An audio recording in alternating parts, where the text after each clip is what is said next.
ओय पेरू आले पेरू. ओ मावशी घ्यायची का पेरू? कितीला आहे? 2 रुपयाला एक. मग नको. पेरू आले पेरू. ए पेरू आले. पेरू या पेरू. अरे योगेश, अरे दे की 2 दिवस बैल जोड. अरे गावातल्या गावात दिली असती, तू म्हणतोय सासरवाडीला घेऊन जायची मग जरा. अरे सासऱ्याचं खत आणायचं बैलगाडीत, जायला 1 दिवस लागेल, यायला 1 दिवस, असं 2 दिवस जातील. ते झालं, पण नवीन जागी बैल दम नाही खातील. आणि झोपताना डिल्ली पडली तर उगाच कळवंड व्हायची तो वाघांची. नसताना कुठाना कोण सांगितलं. मग एक काम कर की, माझ्या संग चल की तू. केव्हा जायचे? तू म्हणत असशील तर आजच जाऊया.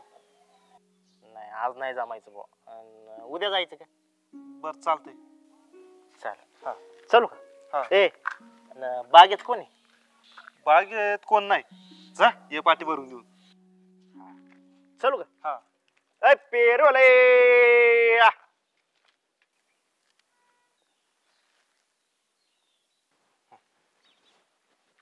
जा शाळा भरली. काका पेरू आहे का? हाय ना, किती देऊ? कितीला आहे? 2 रुपये. एक अर्धा अर्धा. तुम्ही बंडीचे पप्पा का? हा काय रे, तुझ्या वर्गात आहे का? हा. जरा हा म्हणजे टाकली ना? हा टाकली. अरे बघ तिथं पंट बसलाय. अय पेरूवाल्याच्या पोरा. हे गप्पे.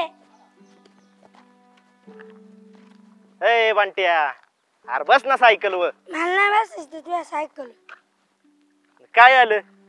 मी रानातली कामं सोडून इथं बोंबलत आलोय, तू चाललाय थोतारत आणि पुढं गप मुकाट्यानं सांग काय झालं? शाळेतली पोर म्हणते पेरूवाल्याचं पोर आहे. अरे मग त्यात काय झालं तवा? आता तो बाप इकितोय पेरू, त्याच्यात काय आलं कमीपणा? आणि तसं बी जी पोरं चिडवित्यात ती बी तुझ्या बापाकडूनच पेरू घेतात का नाही? तुम्ही हा धंदा सोडून द्या, नाही तर आमची शाळेत परत पेरू काय येऊ नका. बर, तुला नसन आवडत तर नाही की तुला बस.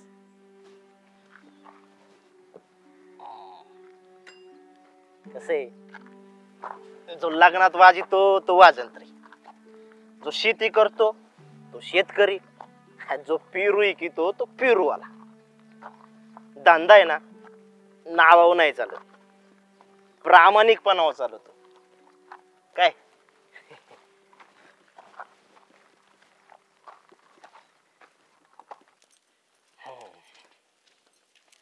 उतरा.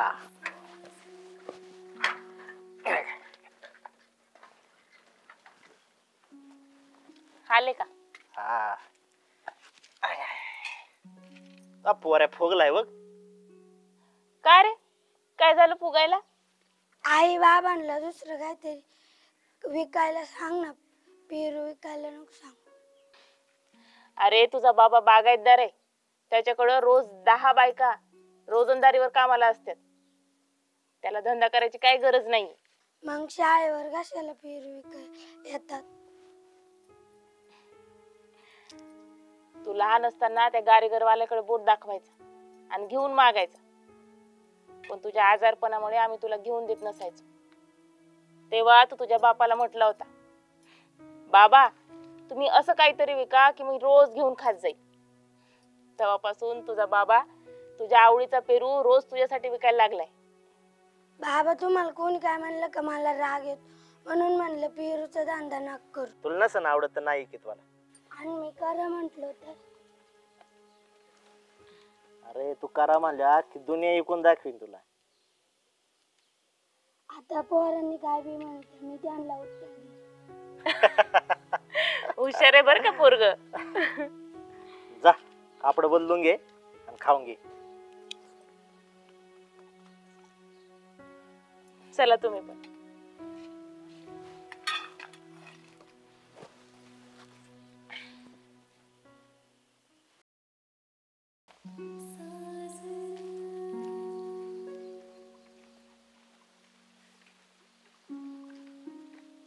काय रे रवी, घेतो म्हणला ना परत बघाय ना आला म्हैस.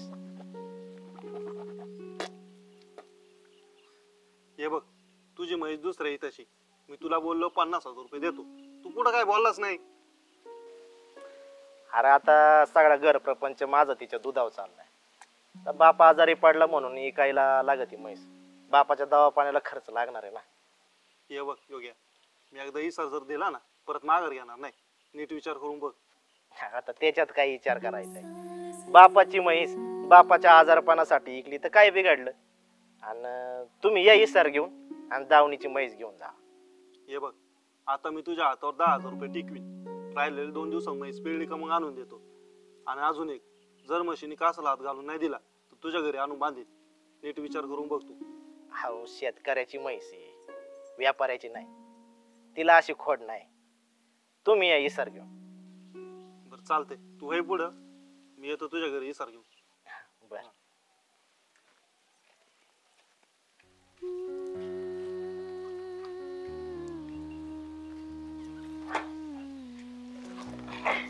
आले वे, द्या ती कॅन्डीकडे धुवून घेते.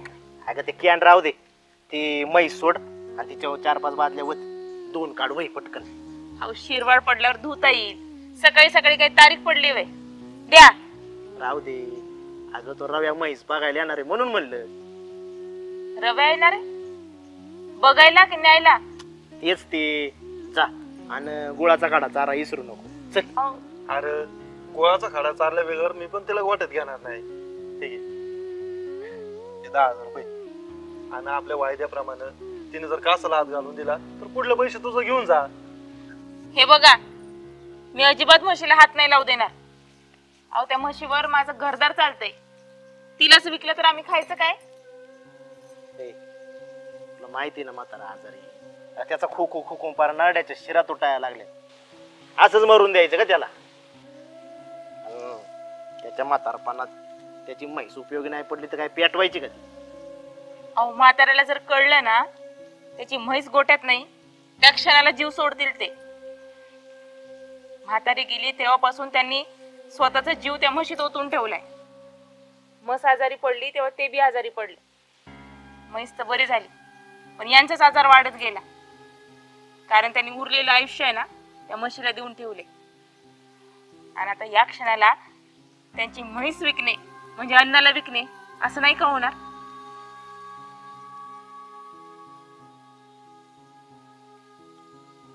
राव्या, हा घे तुझा हिस्सा. हे बघ, मी तुला पहिलंच सांगितलं होतं, एकदा इसार दिलेला मी माघार घेणार नाही. अरे दुधाचं साठवलेलं पैसे होत. आता आजारपणा दवाखान्याला ते वापरलं असतं तर माझा संसार उघड्यावर पडला असता.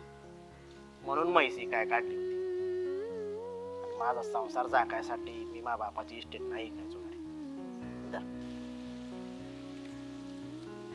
हे बघ, तुझं म्हातारं जास्त दिवस टिकायचं नाही. आणि तुझं म्हातारं गेलं ना तुझ्या म्हशीचा पण जीव घेऊन जाईल. काय तुझ्या जीवाला हाड? जावा जावा, कावड्याच्या शापाने आमची म्हैस नाही मरायची. चला तुम्ही.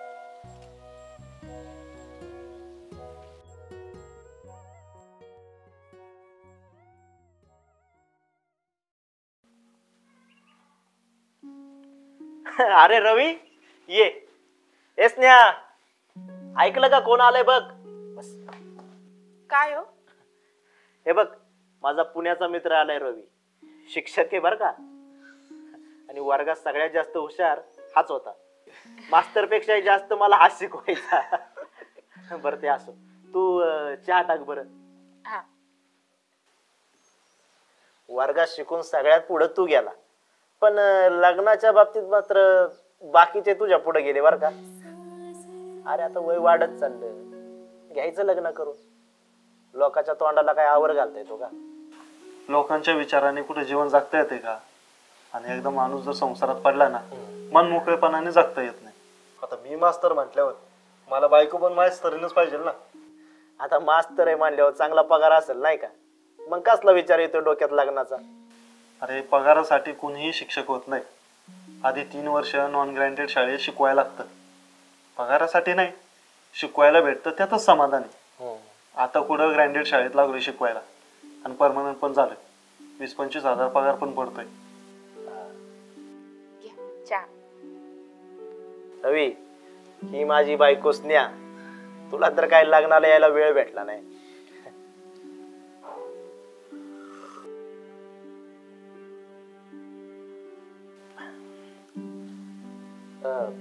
तू जा ना आत. स्वयंपाकाचं वगैरे बघ काहीतरी. हा जा. मग रवी, कसं काय येणं झालं गावाकडे? आता तुला तर माहिती, अण्णा गेल्यापासून माझा मोठा भाऊ शेती करतो. तो म्हणतो आता वेगळं राहायचं. शेतीचं काम होतं म्हणून गावाला आलो. तर ते जाऊ दे, गावात कोणी खंडानी शेती करणार आहे का रे? घ्या आता, उघड्यापाशी नागडं गेलं आणि थंडीने गारठून गेलं. अशी तर आहे. अरे माझीच मला उरकाना, मी कधी करायचो खंडानी. चालते, बघतो गावात कोणी खंडानी करणार आहे का. हा, येऊ. ते कचेरीत मृत्यूचा दाखला काढायचा म्हटल्यावर काय करावं लागेल रे? एकदा तू ये ना, ग्रामपंचायतीत नोंद करून घे. जेव्हा तुला वाटेल तेव्हा आपण काढून घेऊ. हा चल, येऊ मी. हा, ये परत मग कधी आला तर. हा चाल. भाऊजी, हे घ्या, भुईमुगाच्या शेंगा आहेत. अरे या वर्षी चांगली 10 पोती झाली होती. वानवळा म्हणून घेऊन जा. बस चालतं, येऊ का? द्या. तू असं मध्ये मध्ये नाक खुपशीत नको जाऊ बरं. अहो, तुमचे चांगले मित्र आहेत ना ते, त्यांचं परत येणं होतंय नाही होतंय म्हणून मी दिलं आपलं. इथून पुढे लक्षात ठेव, जर कोणी माझा मित्र आला ना, असं बाजूला उभं राहायचं नाही. आणि आम्ही बोलत असताना असं मध्ये मध्ये नाक नाही खुपसायचं. डोक्यावर पदर घ्यायचा, खाली पडून नाही द्यायचा अजिबात. कळलं का? चुकलं, परत नाही करणारच. आणि मला पण तुम्हाला काहीतरी सांगायचंय. काय सांगायचंय बोल. माझे मित्र मैत्रीण कधी आपल्या घरी आले ना, तर बोलत असताना तुम्ही असं मध्येच उठून जायचं नाही. तुम्ही आमच्यात बसायचं. तुमच्या 2 शब्दाची भर त्यात टाकायची. आणि कधी राग आला ना, तर डोक्यावर बर्फ ठेवायचा. आणि त्यांना वाटेला लावताना तुम्ही माझ्या असं शेजारी येऊन उभं राहायचं. द्या. स्नेहा, तू नकळत का होईना तुझ्या मनातली घुसमट बाहेर काढलीच. आपण दोघांनी आपलं मागचं आयुष्य विसरून जर पुढे गेलोत ना, तर गैरसमज होणार नाही. रवीला शेंगाची पिशवी देऊन तू आपल्या दोघांमधला दुरावा लपवला. यापुढे मी आपल्यात देखील दुरावा येऊ देणार नाही. बरेच वर्ष संसारात एक उणीव जाणवत होती, ती तू भरून काढलीस.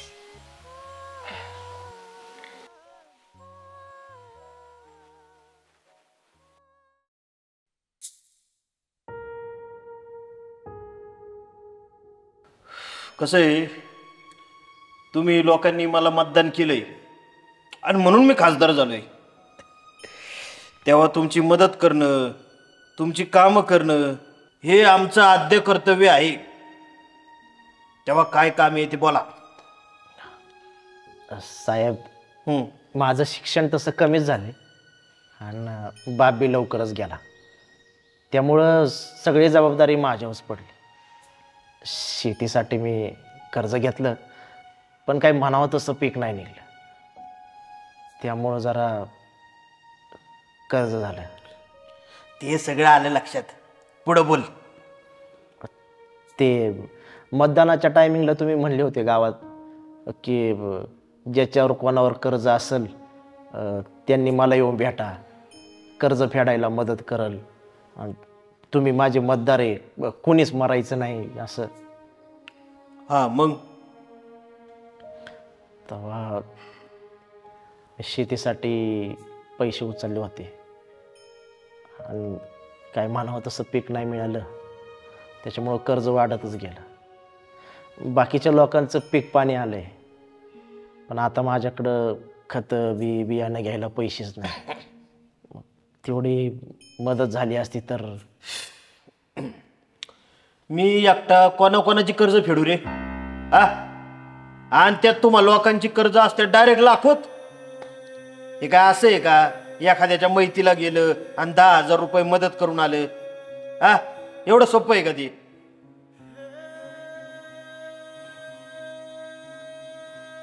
येतो साहेब.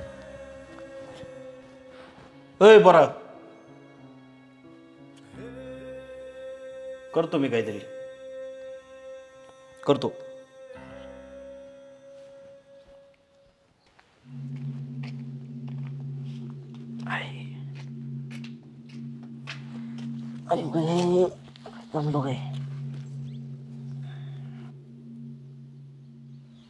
काय झालं?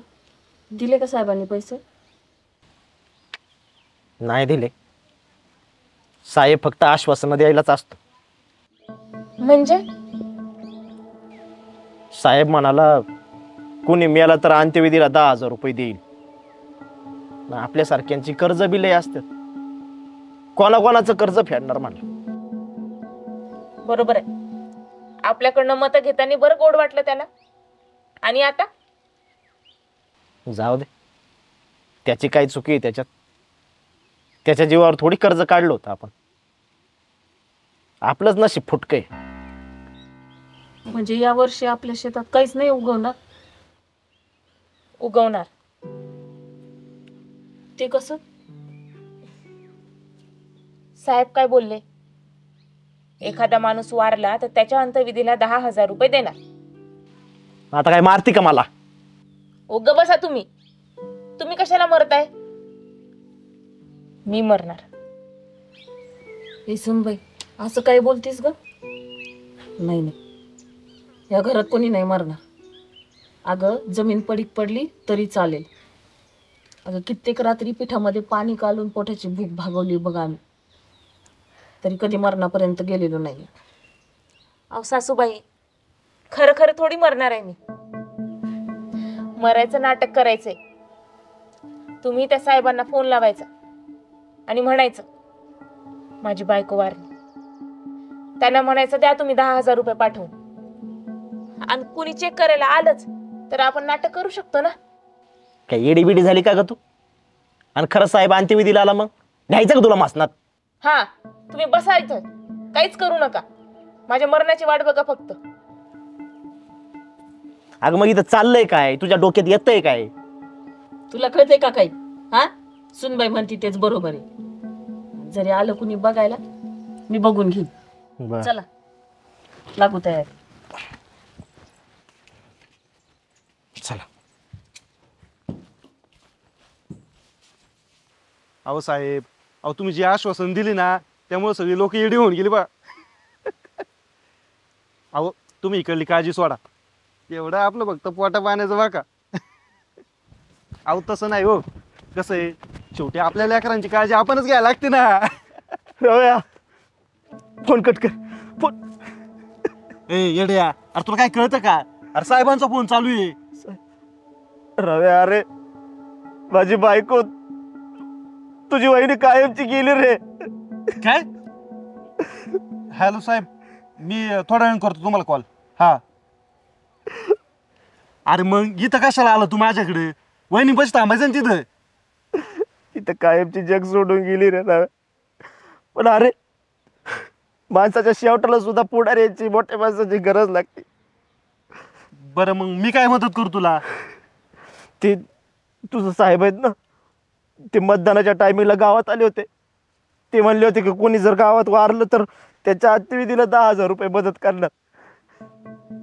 तेवढे 10,000 रुपये मदत मिळाली तर बरं होईल. बायकोच्या अंत्यविधीला बडकं घ्यायला सुद्धा पैसे नाही रव्या.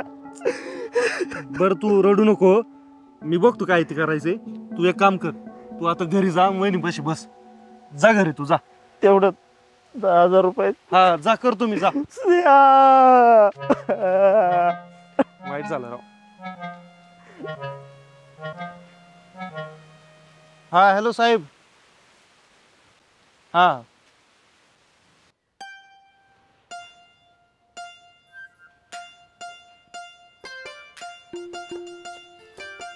सासूबाई, अहो कंटाळा आलाय मला झोपून झोपून. 2 तास झाले पूर्ण, अजून येईना हे लोक. ऐका ना, मी आता उठून बसते आणि ते आले की परत झोपते ना. हा नको नको, तू उठायची तो साहेब यायचा, तू झोप आपली. अहो नाही येणार ते इतक्या. उठते ना. झोपलीच घ्या. काय म्हणले साहेब? आले का साहेब? ठीक आहे, साहेब येऊ नाही तर नाही येऊ 10,000 रुपये येणार आहेत बाबा. येणार 10,000 रुपये? मग आणि कसं काय? रवीला सांगितलंय तो साहेब जाऊन घेऊन येणार आहे. बर जमलं. बर मी काय म्हणते हो, मी लय अकडली हो. हा किती झोपून राहू मी? मी जरा उठून बसते ना थोडा वेळ, ते आले की परत झोपेन. तुम्ही तेवढं लक्ष ठेवा. हा बरं बरं चालेल. आता बरं वाटतंय.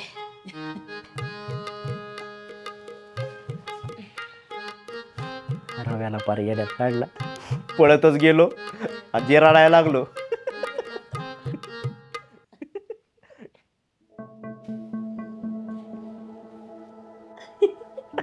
आओ आओ आओ, रवी आला. रवी रवी झोप झोप झोप रवी, झोप झोप झोप. अगं बाई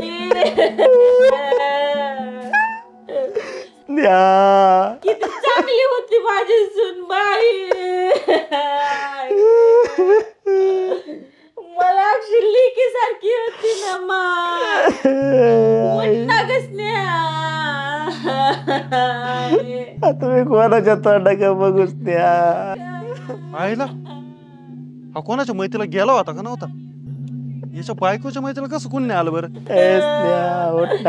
मला मारली की सारखी होती ना स्नेहा. काय झालं? उठ ना स्नेहा. अरे सांग ना उठायला. आई काय रे? ही तर म्हणली रवी आला रवी आला. रवी तर कुठं दिसत नाही. काय कसते? आई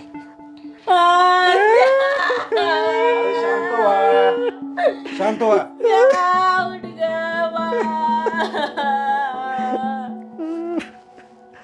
काकू काय हो, आता तुम्ही काहीतरी बोललात ना, मी बाहेर सगळं ऐकलं. हो मी म्हणलं तिला आता येईन ग रवी, लोकायला जमा करीन म्हणून. बरं ते साहेबांनी काय पैसे दिले नाही काय? आणि साहेब फोन पण नाही उचलत माझा. काय? फोन नाही उचलत आहेत साहेब आणि पैसे बी नाही देणार? अरे येड्या, मग काय करत होता तू आतापर्यंत? इथं येऊन सांगायचं ना आधी. 4 तास झाले इथं मी झोपलीये. हा आणि झोपून झोपून कंटाळा आलाय मला. मी तरी झोपायचं किती वेळ नाटक करणार आहे? म्हणे पैसे देणार नाहीयेत. म्हणजे तुम्ही हे नाटक करत होता का? हा नाटकच करत होतो. आणि ते पण पैशासाठी? अरे तुम्हाला लाज वाटते का? बरं झालं साहेबांनी पैसे नाही दिले ते. बरं झालं. उठ उठ, ही बसायची लायकी नाही माझ्या घरात. निघ निघ. कशासाठी नाटक केलं माहिती का तुला? का? अरे माझ्यावर लय कर्ज झाले रव्या. तुझा तो साहेब आहे ना, मतदानाच्या टायमिंगला गावात आला होता ना, तेव्हा म्हणला होता कोणावर कर्ज असेल ना तर माझ्याकडे यायचं, मी त्याचं कर्ज फेडील. माझा मतदार असाच नाही मरणार. आणि त्या दिवशी त्याच्याकडे मदत मागायला गेलो, मला म्हणला एखादा मिळाला तर मैतीला अंत्यविधीला 10,000 रुपये मदत करील, जगायसाठी पैसे नाही देणार. आणि आता मेल्यावर सुद्धा पैसे द्यायना तो. हे बघ, पुढल्या वेळेस ना त्याला मतदानच करायचं नाही, मी पण नाही करणार. अरे कसं आहे, आपलं कर्ज आहे ना आपल्यालाच फेडावं लागणार आहे. असा कोणता साहेब आहे ना आपल्याला मदत करणार नाहीये. हे साहेब लोक आहेत ना फक्त ना आश्वासन द्यायच्याच कामाची. तो नाही फिरवतो ना त्याच्या माग. हे बघ, असं नाटक करून आहे ना काहीच उपयोग होणार नाही तुमचा. कसं आहे ना, मी तुझ्या जवळच आहे म्हणून मी तुला सांगतोय. आणि साहेबाच्या मागे फिरून आहे ना माझा काहीच उपयोग नाही रे. मला पहिलं गाव महत्वाचं आहे, मग तो साहेब महत्वाचा आहे. बरोबर आहे रव्या तुझं. यापुढं कोणत्या साहेबा मागं फिरायचं नाही. येतो.